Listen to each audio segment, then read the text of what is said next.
300, no, 450 people, all eyes locked on me in my wedding dress under those Texas Hill Country live oaks dripping with lights.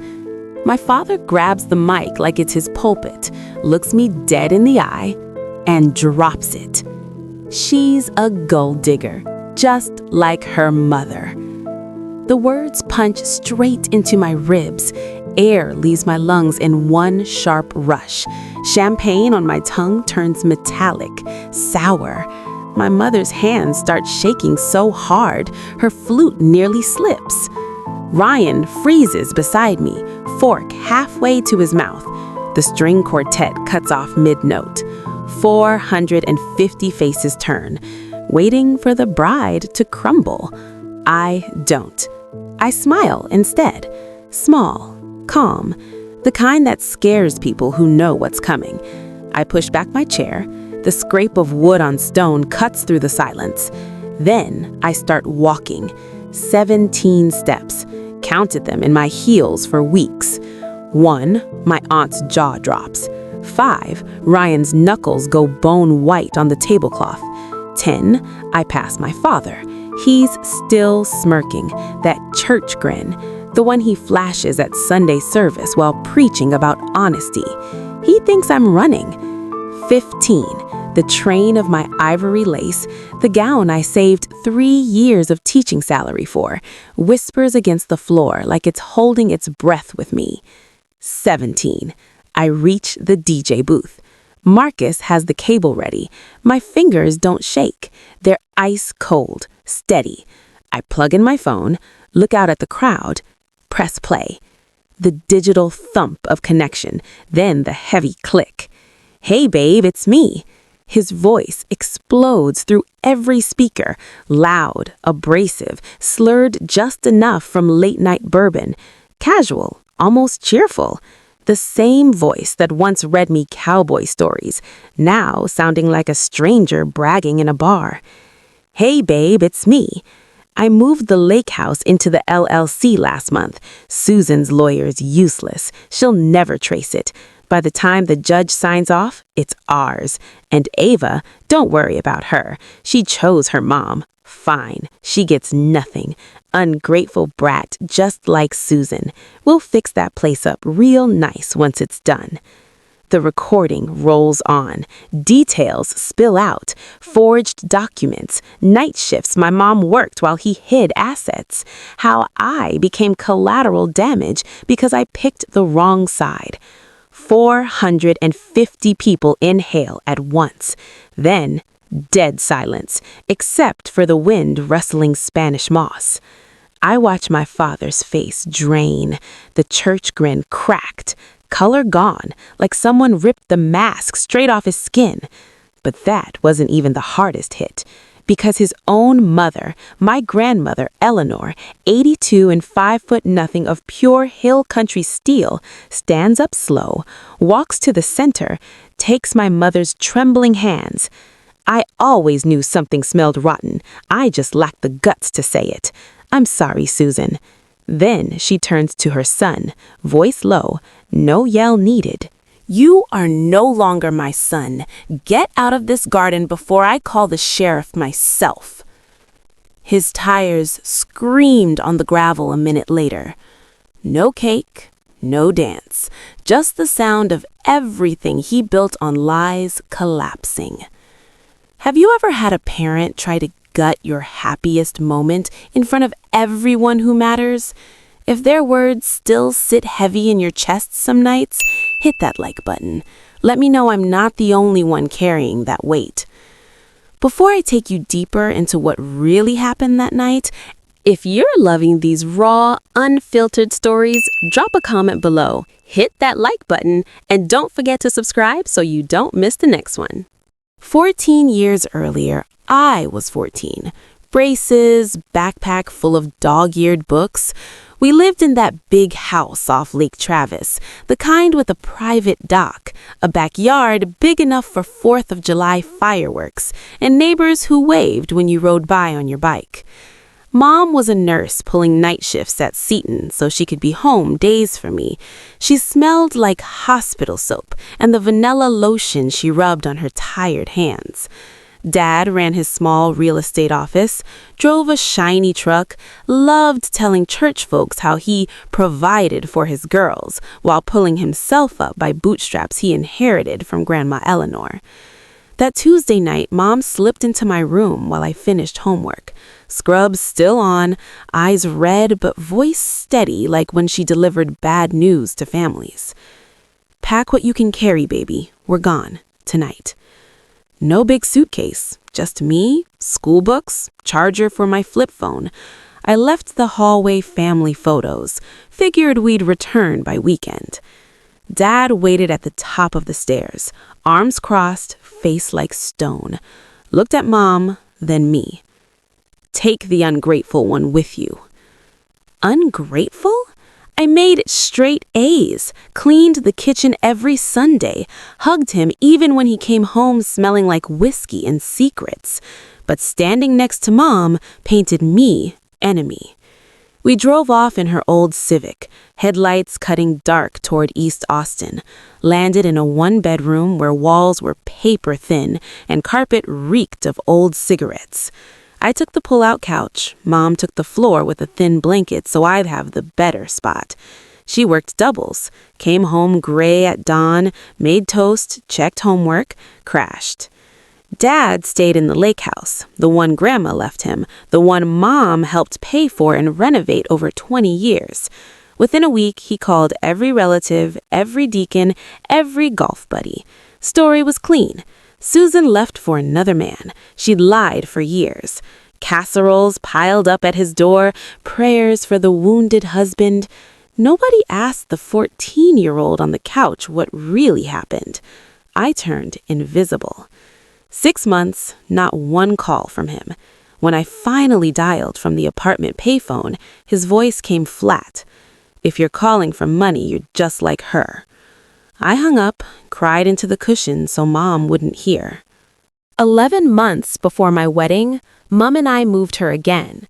Austin rents climbing like they own the place. Digging through a closet, I found the shoebox.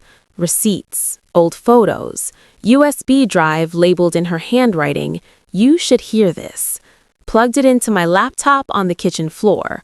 One file, 3 minutes, 12 seconds. Dad's voice filled the room. Relaxed, amused after beers. Voicemail for Vanessa, the woman he saw while Mom worked nights. He bragged about the LLC move, laughed how Mom's lawyer wouldn't catch it. Then hit me. Ava chose Susan. She gets 0. Ungrateful brat just like her mother. I played it again and again. The third time, the words turned to lead in my gut. This was the man who carried me on his shoulders at the county fair, pointing at Ferris wheel lights. He wasn't there anymore. Mom stood in the doorway, tears tracking down.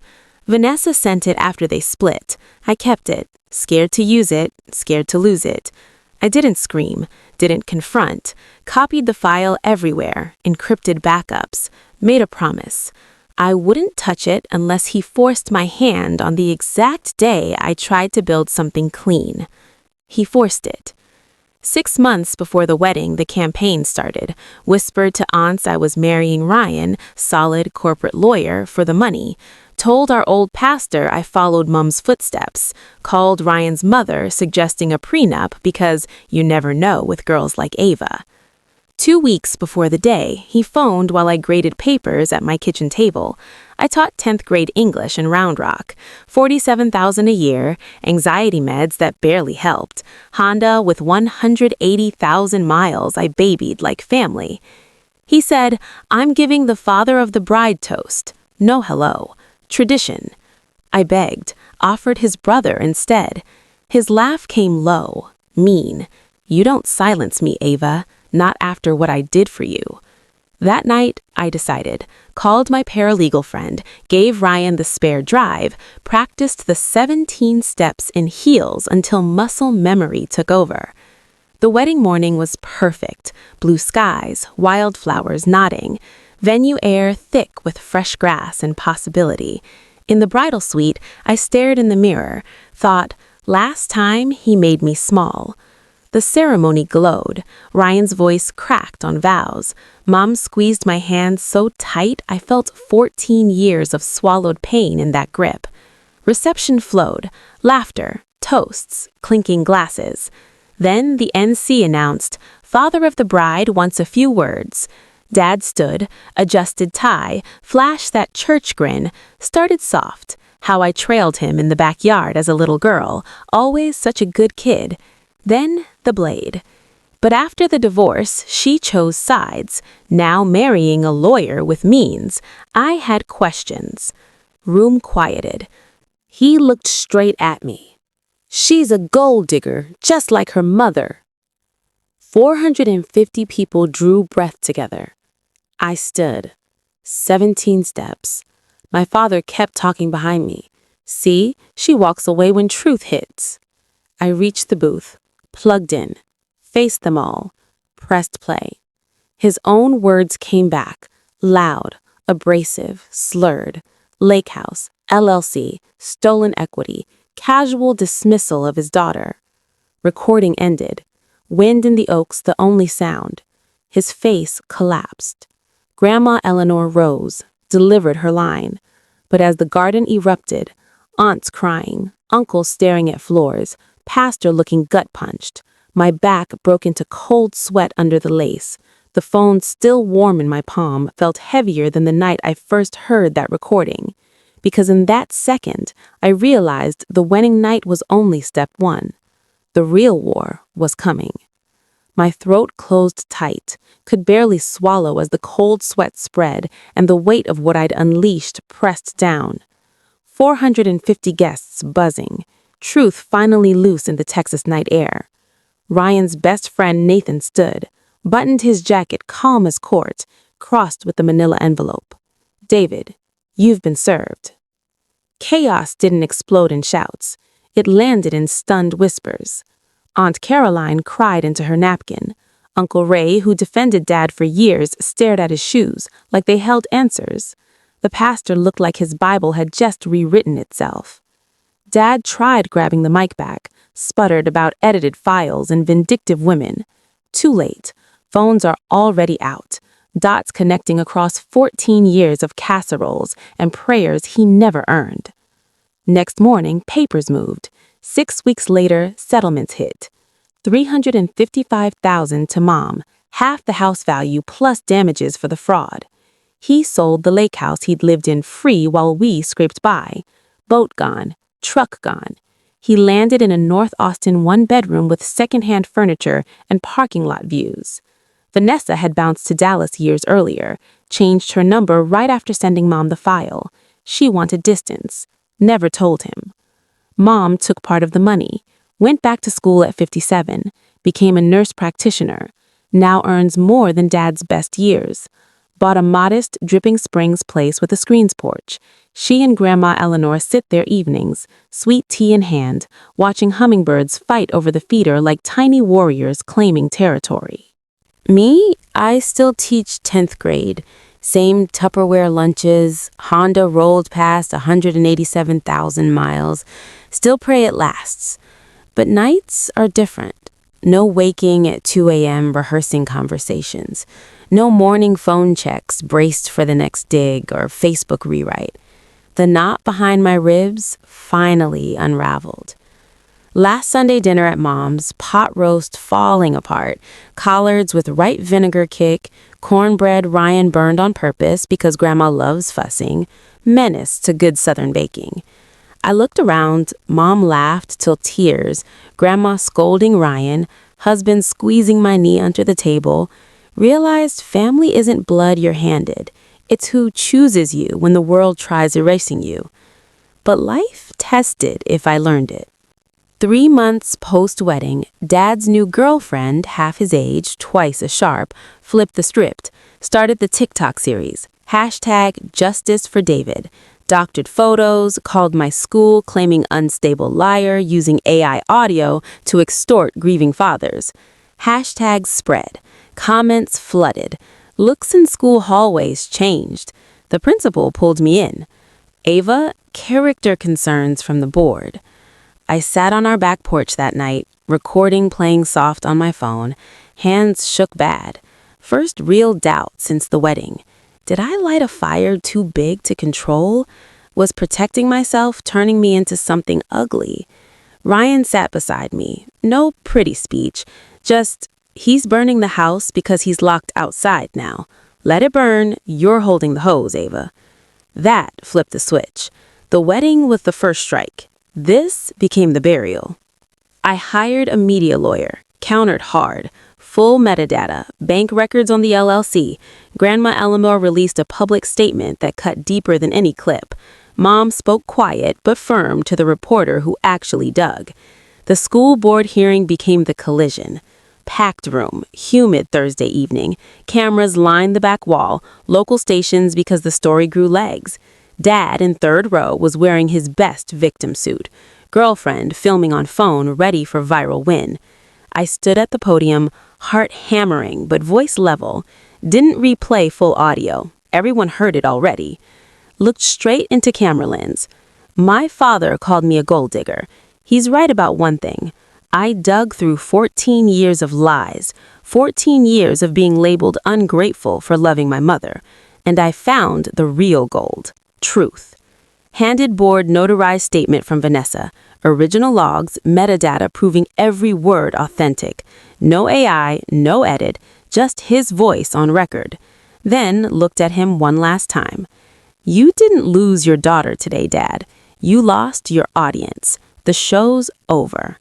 The board dismissed the complaint in 20 minutes. He slipped out before parking lot lights even buzzed full.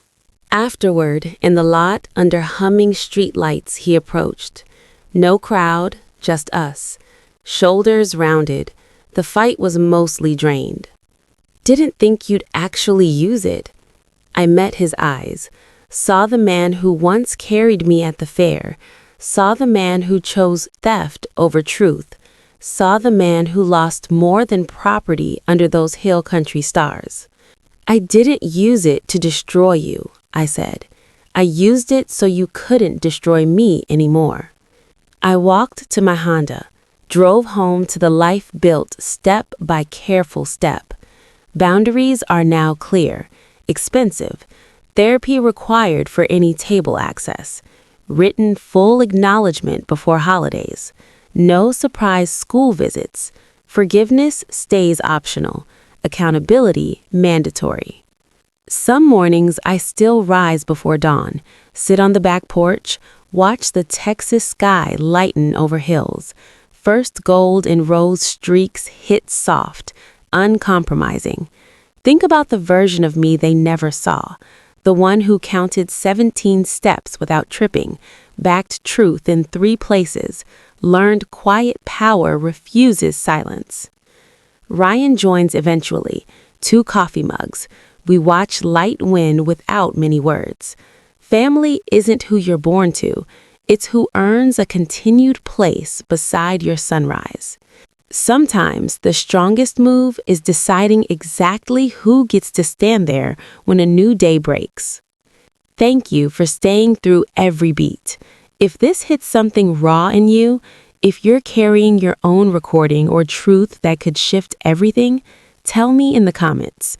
Would you have pressed play on your wedding night or chosen a different quiet strength? Both take guts most never test. Drop it below. I read every one. Take care of your heart out there. It's the only home you can't buy back once it's gone, and it deserves every boundary you're brave enough to build.